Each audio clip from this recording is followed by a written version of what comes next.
पवन राव मिटकर हमारे साथ हैं। पवन राव मिटकर जी, यहां तीन चीजें हैं।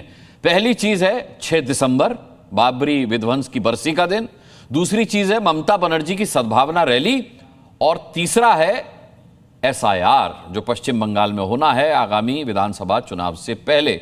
इन तीनों खबर को अगर जोड़ करके देखा जाए तो जो समझ में आ रहा है, क्या इशारा वही है? बहुत बहुत धन्यवाद मुस्कान साहब। देखिए, ये बातें जो चल रही हैं उसको लेकर के हम परिदृश्य साफ कर दें कि पश्चिम बंगाल को लेकर के खासतौर से 1947 के बाद से जो भी सरकारें बनी, उन्होंने वहां की जो जनता है, वहां के लोग हैं, उनको जो है वो हक और अधिकार नहीं दिए जो इस देश के संवैधानिक जो अधिकार होने चाहिए, जो संविधान कहता है। ना बेहतर शिक्षा हो पाई, ना वहां पर बेरोजगारी दूर हो पाई। तो ये सारी चीजें अब नए परिदृश्य में आ रही हैं। कोई भी सरकार रही हो, आप एसआईआर का मामला लेकर के आ रहे हैं, ये सिर्फ और सिर्फ छलावा है। कारण इसका यह है कि इस देश में सरकारें गंभीर ही नहीं रही हैं। मैं इसको एक एक करके बिंदुवार बताना चाहूंगा। 1970 में जब ईस्ट पाकिस्तान रहा है, वहां पर जो गतिविधियां हुई, उन गतिविधियों का खामियाजा भारत को भुगतना पड़ा। और खामियाजा इसलिए भुगतना पड़ा कि 2 की लड़ाई में जब भारत ने अपना हस्तक्षेप किया, उसकी वजह से इस देश में लाखों की संख्या में बांग्लादेशी इस देश में जो है आए। और इंदिरा गांधी साहिबा का भी एक इंटरव्यू है जहां पर उन्होंने कहा कि करीब 2 मिलियन लोग इस देश में रिफ्यूजी के रूप में यहां पर आए। क्या वो 2 मिलियन जो 20 लाख लोग थे, इंदिरा गांधी ने उनको उस देश में पहुंचाने का काम किया? नहीं किया। मैं आपको एक कानून दिखा देना चाह रहा हूं कि ये सिटीजनशिप एक्ट है जो 2003 में बदलाव किया गया। और मुझे आश्चर्यजनक रूप से कहना पड़ता है कि इस देश की वो सरकारें रही हैं जो इस देश में इलीगल माइग्रेशन के रूप में यहां पर आए और उनको यहां की नागरिकता दी गई। ये बहुत ही संवेदनशील विषय है। यही कारण रहा है कि 1971 से लेकर के आज 2025 तक इस समस्या का समाधान न कांग्रेस कर पाई, न वहां पर 34 साल जो है कम्युनिस्ट पार्टी की सरकार रही वो कर पाई। और आज टीएमसी ममता बनर्जी के नेतृत्व में बंगाल की जनता को मूर्ख बनाने का काम कर रही है। एसआईआर एक संवैधानिक प्रक्रिया है, हम इसका स्वागत करते हैं, इसमें हमारी तरफ से कोई भी प्रश्न चिन्ह नहीं है। लेकिन इस बात को भी मानना पड़ेगा कि भारतीय जनता पार्टी पिछले 11 साल से इस देश में शासन कर रही है। जो इस देश के बॉर्डर हैं उनको जो है आज तक उन्होंने वेरीफाई नहीं किया, ना ही वो उनको जो है सख्ती रूप में ला पाए। तो हम दोनों पर प्रश्न चिन्ह खड़ा करते हैं। रही बात 6 दिसंबर की, तो 6 दिसंबर को लेकर के प्रेम शुक्ला साहब ने अपनी बात की पोल खोल दी कि 1992 में ममता बनर्जी इनके साथ खड़ी हुई थी। और आज अगर ये विरोध कर रही तो इसका मतलब ये तुष्टीकरण का कार्य करने का काम कर रही है। ये इस देश के जो जनता है उनको मूर्ख बनाने का काम किया जा रहा। कोई विकास नहीं होने वाला है। पिछले 11 साल से ज्यादा, 14 साल से ज्यादा का वक्त हो चुका है पश्चिम बंगाल में ममता बनर्जी की सरकार का। वहां का जीवन स्तर अगर आप देख लेंगे ना तो आप एक दिन भी नहीं रह पाएंगे। पश्चिम बंगाल बादल देवनाथ तो रह रहे हैं आराम से, बादल देवनाथ तो आराम से रह रहे हैं वहां।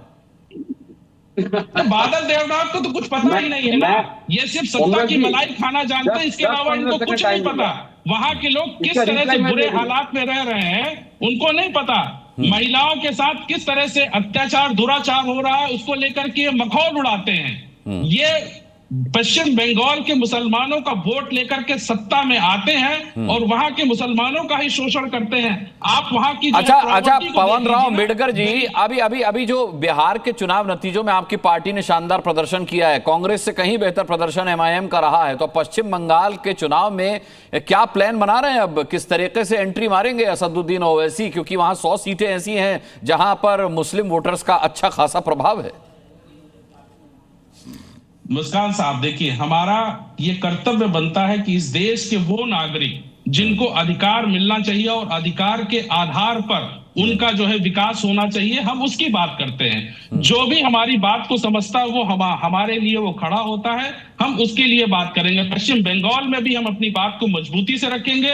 और ममता जी जो एक छत्र राज लेकर के मुसलमानों का वोट चाहती है ना, हम नहीं चाहते हैं। हम इलीगल जो माइग्रेशन हुए उनके सख्त खिलाफ है। हमें चाहते हैं कि भाजपा जो सरकार है, केंद्र सरकार है, वो सख्त कानून बनाए और इलीगल माइग्रेशन जो अभी भी चल रहे हैं उनको रोकने का कार्य करे। भारतीय जनता पार्टी ही रास्ता बनाती है और दिखाती है, और उसी रास्ते पर ममता बनर्जी चलने का काम कर रही है। हम दोनों को कंडेम करते हैं। उनकी कार्यशैली इस देश के नागरिकों के साथ नहीं है। इस देश आप बताइए, के नागरिकों देखिए को परेशान करने के ये लिए प्लान बी टीएमसी को बीजेपी का ये बी पार्टी बता रहे भाई, ये बादल देवव्रत, ये एक नया समीकरण निकल करके आया कि भारतीय जनता पार्टी रास्ता दिखाती है और ममता बनर्जी उस रास्ते पर चलती हैं। अनुराग जी, पहले जो प्रवक्ता बात किया है वो तो भाजपा के बी टीम है, पहला बात है। ये तो पूरे देश में सवाल उठ गया, भाजपा के बी टीम कौन है? ये बादल साहब, दूसरा बात पुराना हो गया, बीच में मत बोलिए सर, हो चुका है सर, प्लीज सर। नहीं, गलत बात है। ये बीच में मत, क्या मतलब होता है? आप अपना तर्क दीजिए ना। I am request you sir, please request you, please don't disturb me sir. Anurag ji, 84 परियोजना को बंगाल के 10.5 करोड़ लोगों को पैसा मिल रहा है, सुविधा मिल रहा है। पहला बात है, जो ममता दीदी जो लक्ष्मी भंडार जो बनाया था, सारे 2 करोड़ लोगों महिला जो है बंगाल में, उनका वो हिंदू है, मुस्लिम है, क्रिश्चियन है, बौद्ध है, जो है, सबको सुविधा मिल रहा है। और किशोर बंधु का पैसा मिल रहा है, स्टूडेंट के टिकट मिल रहा है, सारे 84 परियोजना दोपहर सारे सुविधा। और जो महिला जन उसका पैसा मिलता है, जो सांसद में जाए मगर उसका भी पैसा मिलता है, सारी सुविधा। क्या नहीं मिलता है बंगाल के ममता बनर्जी, क्या नहीं किया है? अरे केंद्र से जो फंड नहीं आता तो पैसा कहां से मिलता है फिर? अभी आप कह रहे थे कि केंद्र ने फंड रोके हुए हैं आपके। लाखों लोग चलते हैं, और ऐसे ममता दीदी के बारे में झूठा बयान एक नेशनल चैनल पर मत दीजिए। आपको पहले जानकारी लेना चाहिए। ममता दीदी वो जो पहले 7 बार का 8 बार का सांसद है, 3 बार का सेंट्रल मिनिस्टर, 3 बार का सीएम है, वो क्या काम कर रहा है पूरे बंगाल के? क्यों सेंट्रल गवर्नमेंट 28 परियोजना पर सबसे ज्यादा सर्टिफिकेट दे दिया, बंगाल नंबर 1 में है? तो आपको जो महिला के बारे में आपने बताया, वही महिला सुरक्षा के बारे में, महिला सुरक्षा, शिशु सुरक्षा के बारे में बंगाल को नंबर 1 सर्टिफिकेट यही central government, parliament, central government ने दिया है। तो आपको जानकारी नहीं है। लेकिन आपको यहाँ पर उतरने से पहले आपको जानना चाहिए, ये बिहार नहीं है, ये बंगाल, बंगाली कल्चर, बंगाली संस्कृति है, जहाँ पर अरे कल को बंगाल बिहार बन गया तो क्या कीजिएगा? अब एसआईआर होने वाला है वहां पर। संगीत रागी का रुख करता हूँ, ठीक है, आता हूँ बादल देवनाथ जी, आता हूँ। ठीक है संगीत रागी जी, अब सबसे बड़ा सवाल यह है कि 6 दिसंबर का दिन ही क्यों चुना गया? साफ तौर पर ममता बनर्जी इस 6 दिसंबर के मुद्दे को उठाना चाहती हैं, इसका लाभ लेना चाहती है, इसमें कोई दो राय नहीं है। लेकिन एक बहुत बड़ा सवाल कि भाई बाबरी विध्वंस के समय ममता बनर्जी भारतीय जनता पार्टी के साथ थी, एनडीए का एक अंग थी। सवाल ये उठता है कि ममता बनर्जी किसको मैसेज देना चाहती है, केंद्र को या फिर तुष्टीकरण की राजनीति करने के लिए खास वोट बैंक को? देखिए, जब विवादित ढांचा ध्वस्त हुआ था तो उस समय ममता जी भारतीय जनता पार्टी के साथ नहीं थी, कांग्रेस में थी। ये हमें ध्यान रखना चाहिए। हाँ, लेकिन उसके बाद भाजपा के समर्थक है, भाजपा के पॉलिटिकल एनालिस्ट है, उन्होंने खुद विवादित ढांचा बोल रहा है। अच्छा ठीक है, इनके पास हिम्मत नहीं है क्या कहना चाहिए उस समय। अच्छा ठीक है, अब संगीत रागी जी को कंप्लीट करने दीजिए। अच्छा ठीक है भाई, बाबरी विध्वंस के बाद तो साथ थी। अरे सुनिए ना, बाबरी विध्वंस के बाद तो साथ थी, ठीक है। हाँ, बाबरी विध्वंस के बाद साथ थी। दूसरी बात देखिए, पश्चिम बंगाल में मुसलमानों की जनसंख्या 30% के आसपास है, और आप जानेंगे कि 126 ऐसी कॉन्स्टिट्यूएंसी है जहां मुस्लिम पॉपुलेशन बहुत डोमिनेटिंग रोल प्ले करता है, डिसाइसिव रोल प्ले करता है जीत और हार में। 30% मुसलमानों का वोट का मतलब, मुसलमानों का वोट यदि देखेंगे, वोटिंग पैटर्न देखेंगे, तो वे उसी पार्टी को वोट करते हैं जो भारतीय जनता पार्टी को हरा सके। जहां ओवैसी उनको लगते हैं कि हरा देगा भारतीय जनता पार्टी को, वहां ओवैसी को देंगे।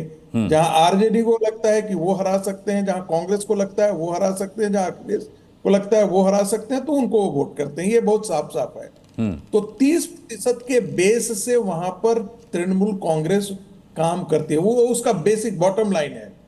उनको पता है ममता दीदी को कि हिंदू के नाते वोट नहीं करेगा, मुसलमान, जोलाहा, अंसारी, ये सब रंगरेज, इस सब के आधार पर वोट नहीं करता है मुसलमान ही। और हर बटा हुआ है, जातियां भी हैं, लेकिन वो वोट मुसलमान के नाम पर करता है। तो ये 30% कंसोलिडेशन के लिए वो 6 दिसंबर को चुना है। दूसरी बात, SIR का मुद्दा ले लीजिए, तो आज आप देख रहे हैं, मैं बार बार कहता हूं और मैं जिक्र करता हूं, टीवी राजेश्वर की रिपोर्ट के इस बात से ही जिक्र करता हूं, बांग्लादेश और पाकिस्तान बनाने का काम, भारत के अंदर एक बांग्लादेश और एक पाकिस्तान पल रहा है, जिसे पालने पोसने में पहले कांग्रेस ने भूमिका निभाई, बाद में CPM ने निभाई, और उसके बाद वही काम तृणमूल कांग्रेस कर रही है। और ये देश के साथ मैं इसे गद्दारी मानता हूं। सिर्फ सत्ता में रहने के लिए ममता बनर्जी देश के साथ गद्दारी कर रही हैं। ये मैं बार बार इसका जिक्र कर रहा हूं। मुझे एक बात बताइए, सद्भावना रैली निकालना कौन सी गद्दारी हो गई, ये बताइए। आपके पास पूरा जानकारी नहीं है, कोई आंकड़ा भी नहीं है। 30% मुस्लिम वोट में पूरा 30% मुस्लिम। ठीक है, बादल देवनाथ पूरी बात सुनिए, बादल देवनाथ पूरी बात सुनिए। CPM को कुछ नहीं मिलता है, निर्दलीय को कुछ नहीं मिलता भाई, है। आपको पूरा क्या मुंह का बवासीर हो गया है क्या? आप ऐसे वर्बल फेस्टुला हो गया है क्या? आप सुनते नहीं है क्या? ऐसे बोलता है। अरे सुनते हैं कि नहीं? या दिमाग जमाते इस्लामी को पैदल हो गए हो? जमात इस्लामी को दे रखा है दिमाग। विधानसभा लोकसभा जमाते इस्लामी का B टीम के तौर पर तृणमूल कांग्रेस काम कर रही है इस देश में। लेकिन कांग्रेस को कुछ, अरे बांग्लादेशी मुसलमानों के एजेंट बन गए हो, बांग्लादेशी मुसलमानों के एजेंट बन गए हो।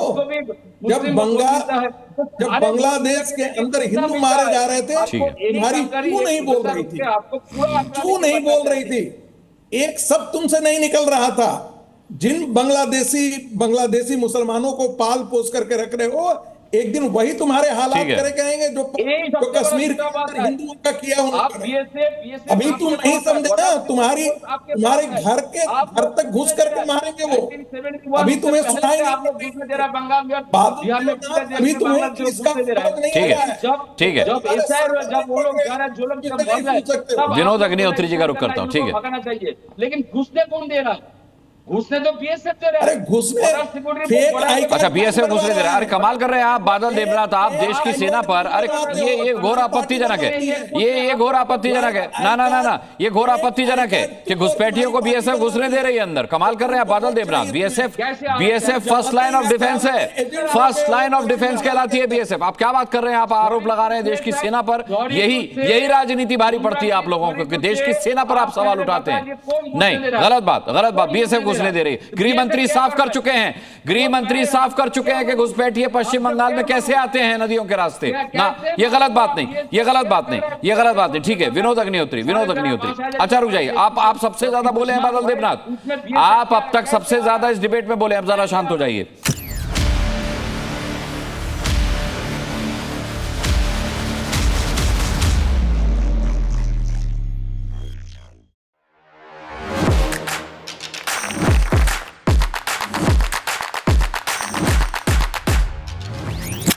Welcome Dr. Subhash Chandra. And habit can be micro, macro. 66 times if you repeat the same thing, it becomes your habit.